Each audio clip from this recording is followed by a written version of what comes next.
we really want you to hear this. It will make you more likely to give yourself a break. What your point of attraction is in any moment in time just is. It is. It doesn't matter how you gathered those marbles up or when you gathered those marbles up. The only thing that matters is that you've got this point of attraction, which is demonstrating to you what it means. It's bringing to you these relationships. It's bringing to you these memories. It's bringing to you these experiences. It's bringing to you this.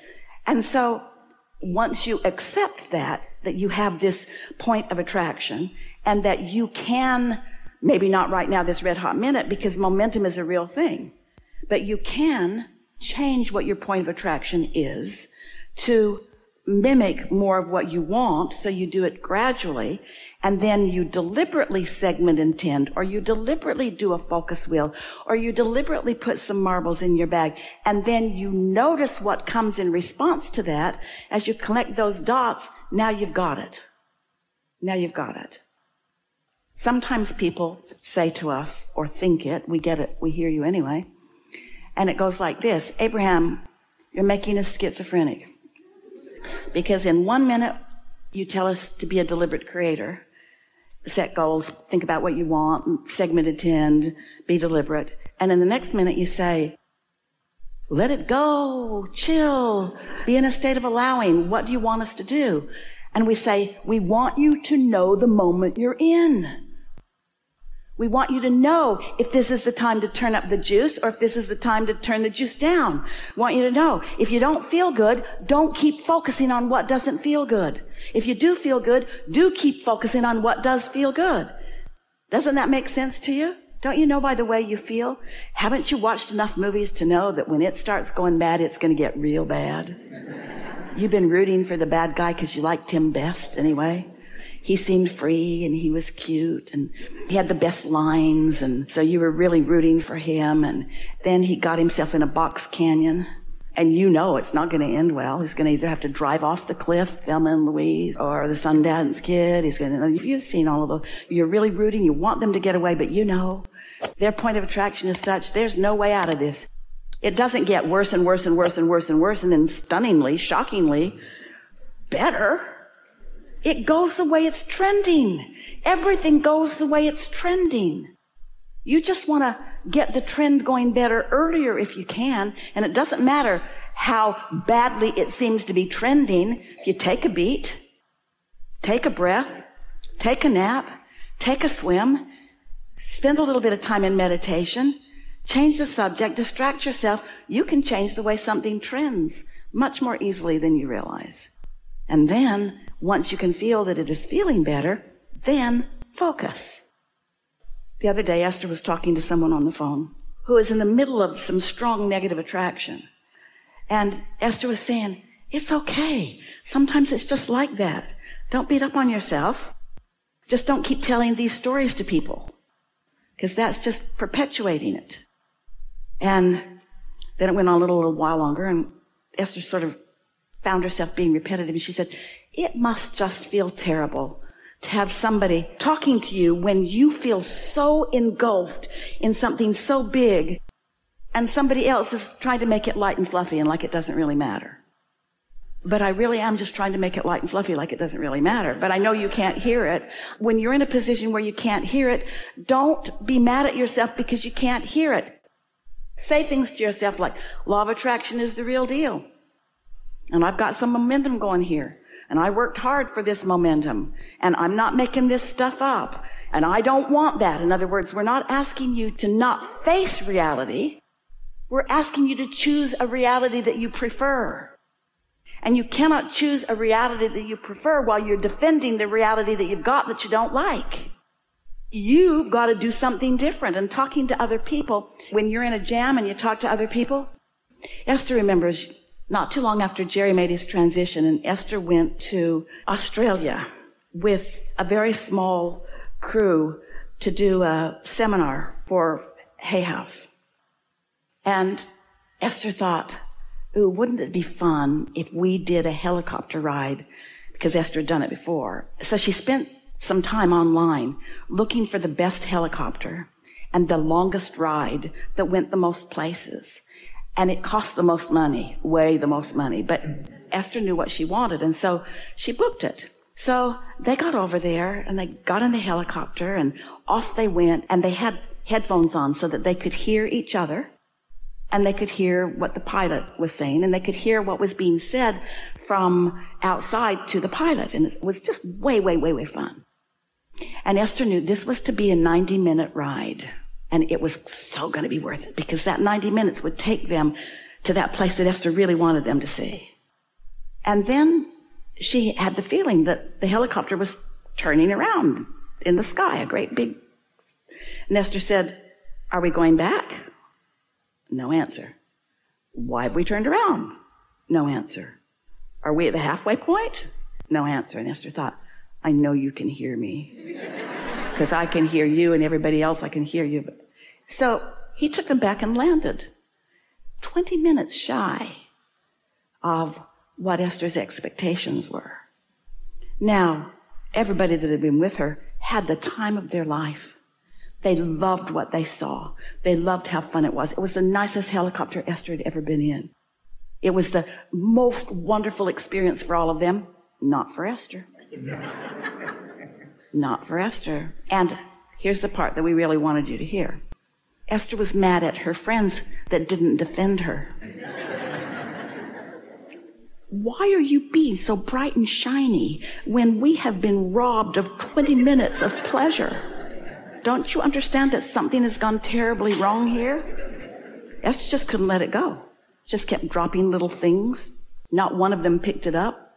Not one of them. It's like they've been listening to Abraham. And like Esther hadn't been. And so we know you feel the way you feel about things. In other words, Esther's justification was, well, I'm more invested. And it was my thousands of dollars that were spent. And it was me that spent the afternoon choosing this. Her expectation was stronger for what she wanted. So her disappointment was stronger when it didn't happen. But that's the thing that you have to figure out how to let go of. If you are justifying your disappointments, even when you're right, Esther was so right. That was so wrong. And that guy, that rat bastard guy,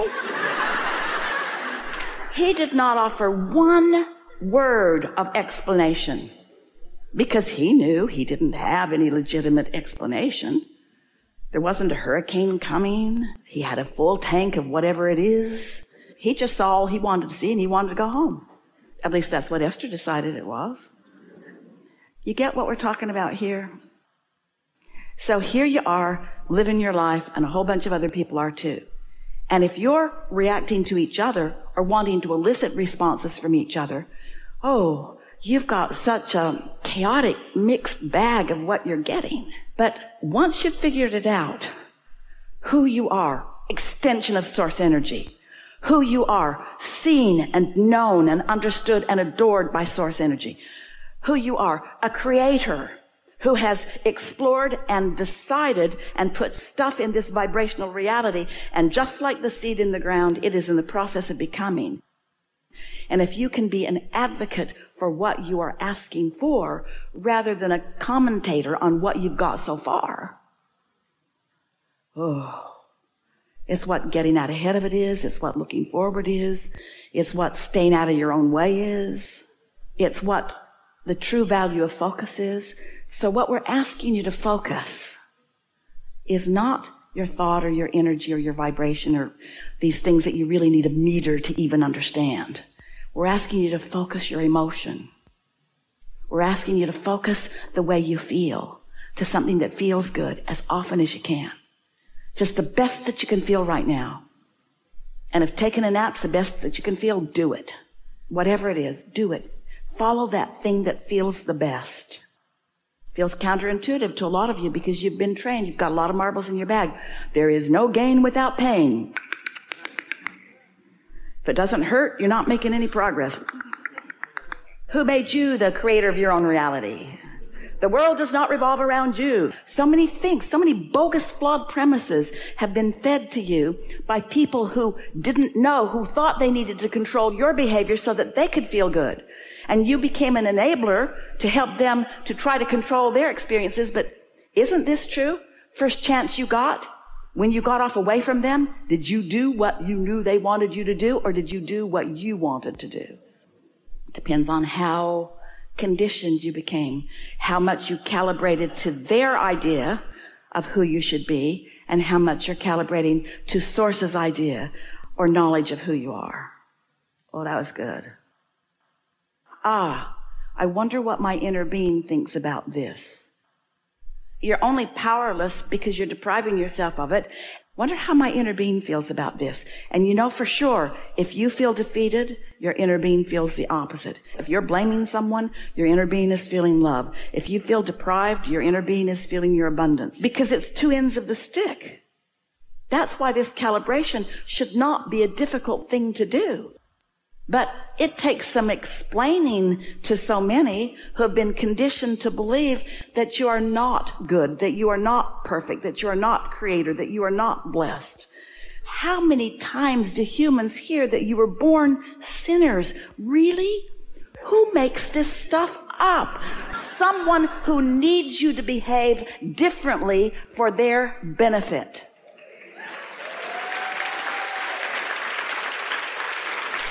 Self-interest is a real thing.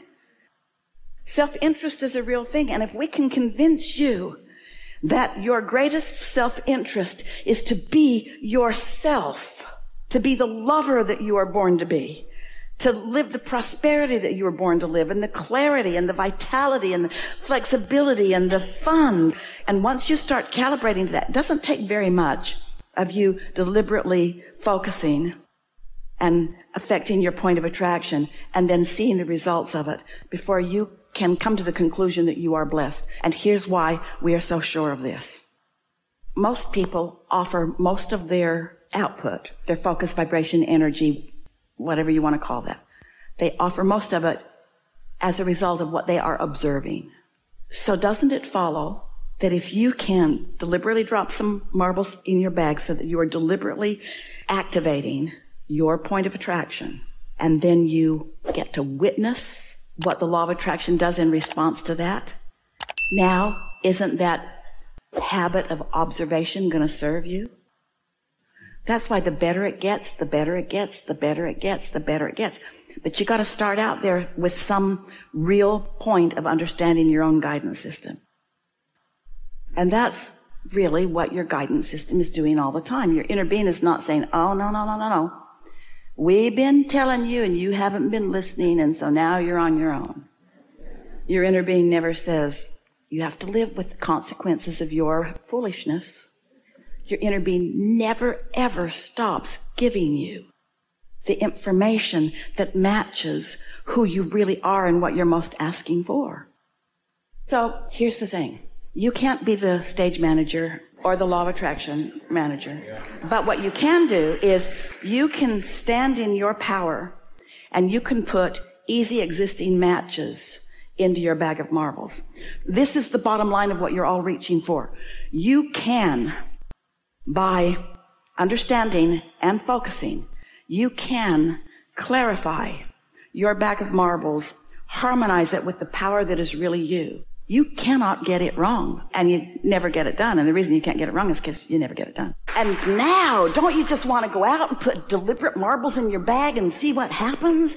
Not to control others, but to control your point of attraction so that the universe can demonstrate to you how blessed you are, how seen you are, how powerful you are? Yeah, really good conversation. We would like to proclaim this as the best conversation we've ever had. The best conversation we've ever had. Yeah.